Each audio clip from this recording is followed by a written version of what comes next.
এই হচ্ছে পাহাড়ি রাজমা বিচি, আর এগুলো কিন্তু সুদূর পাহাড় থেকে এসেছে, বান্দরবান থেকে এসেছে, আমার শুভাকাঙ্ক্ষী আমার জন্য পাঠিয়েছিল। তো যাই হোক, আজকে আমি আপনাদের সাথে শেয়ার করব রাজমা কীভাবে রান্না করতে হয়। তো আমি আজকে একটু ইউনিক পদ্ধতিতে রান্না করব। তো এই কারণে আমি আগের দিন রাতে কিন্তু এই রাজমাগুলোকে ভিজিয়ে রেখেছিলাম। এরপর সকালবেলা দেখি ফুলে ফেপে উঠেছে। এখন শুধু নখ দিয়ে আস্তে আস্তে করে ছিলে উপর থেকে খোসাটা ফেলে দিয়েছি। আর দেখেন, নখ দিয়ে টান দেওয়ার পরে কিন্তু উপর থেকে খোসাটা খুব সুন্দরভাবে উঠে আসছে। আমার কিন্তু খুব ভালো লাগছিল এই রাজমাগুলোকে ছিলতে। তো যাই হোক, আমাদের দেশে কিন্তু রাজমা সচরাচর পাওয়া যায় না, এগুলো বিদেশি সবজি। তবে বাংলাদেশের চট্টগ্রামে এগুলো এখন পাওয়া যায়। তো যাই হোক, এখন আমি একটা প্যানে তেল দিয়ে দিব, দিয়ে দিলাম একটু জিরা। আর জিরাটা কিন্তু ধুয়ে দিয়েছি, কারণ জিরাতে ময়লা থাকে। দিয়ে দিলাম একটা দারচিনি, 2টা লবঙ্গ, 3টা এলাচ আর একটা তেজপাতা। একটু ভালো করে নাড়াচাড়া করার পর দিয়ে দিব এখানে 2টা শুকনা মরিচ। আর শুকনা মরিচটাও আমি ভালো করে দিয়ে দিয়েছি। এরপর দিয়ে দিব একটু আদা রসুন পেস্ট। আদা রসুন পেস্টটা একটু ভাজা ভাজা করার পর দিয়ে দিব পেঁয়াজ কুচি এবং টমেটো 2টা কিন্তু পেস্ট করেও দেওয়া যায়। তো আমি কিন্তু এখানে কিউব করে আর কেটে দিলাম ছোট ছোট টুকরা করে। তো যাই হোক, এরপর দিয়ে দিব হচ্ছে হলুদের গুঁড়া, দিয়ে দিব একটু গরম মশলা, আর দিয়ে দিব এখানে ধনে গুঁড়া 1 চামচ, আর দিয়ে দিব পরিমাণ মতো লবণ। এখন আমি রাজমাগুলোকে দিয়ে দিব, যেগুলো আমি ছিলে রেখেছিলাম। এগুলো দিয়ে ভালো করে একটু নাড়াচাড়া করে মশলাটা এর গায়ে মাখিয়ে নিব।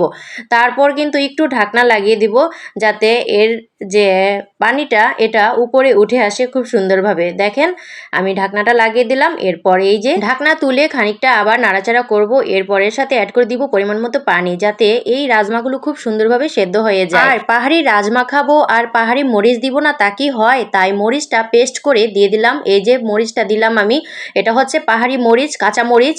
এই মরিচটা খুবই ভালো লাগে। আর দিয়ে দিলাম একটু টমেটো সস, কারণ রাজমা রান্না করতে কিন্তু একটু মিষ্টি, টক, মিষ্টি, ঝাল এরকম করে রান্না করতে হয়। তাই আমি এখানে টমেটো সসটা অ্যাড করেছি। তো এই যে দেখেন, টমেটো সসটা অ্যাড করার পর আবার কিছুক্ষণ নাড়াচাড়া করব এবং দেখছি আমি যে রাজমাগুলো সেদ্ধ হয়েছে কিনা। তো রাজমাটা কিন্তু সেদ্ধ হয়ে গিয়েছে অনেকটা। এখন আমি এর সাথে অ্যাড করে দিব ডিম। তো এটা কিন্তু স্কিপ করলেও করতে পারেন, আমি কিন্তু এখানে ইউনিকভাবে তৈরি করেছি। তাই একটা ডিম এখানে অ্যাড করে দিয়েছি, সামান্য একটু লবণ দিয়ে দিলাম। এরপর এটাকে খুব সুন্দরভাবে উল্টে দিব, রান্না করব। আর এই যে দেখেন, পানিটা অনেকটাই শুকিয়ে এসেছে। আপনি চাইলে এটাকে ঝোল করেও খেতে পারেন বা এভাবে শুকনো শুকনো করেও খেতে পারেন। আর এখন আমি ধনেপাতা কুচি দিয়ে এগুলোকে নামিয়ে নিব। ধনেপাতা কুচিটা দিলে দেখতে কিন্তু খুব সুন্দর লাগে, তাই আমি এখানে ধনেপাতা কুচি অ্যাড করেছি। এটাও আপনারা চাইলে স্কিপ করতে পারেন।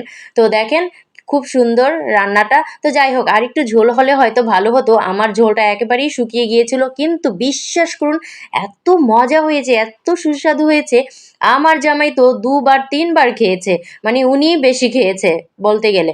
তো যাই হোক, আপনারা চাইলে এভাবে রান্না করতে পারেন খুব সুন্দর করে রাজমা। আর রাজমাতে কিন্তু ঝাল একটু বেশি দিতে হয়, যদি আপনি ঝাল খেতে পারেন, তাই না? আর ঝালটা বেশি দিলে এটা খেতে অনেক মজা হয়। তো আমার এই ইউনিক রেসিপিটা আপনাদের কাছে কেমন লাগলো অবশ্যই জানাবেন। আর আজকের মতো বিদায় নিব। আল্লাহ হাফেজ।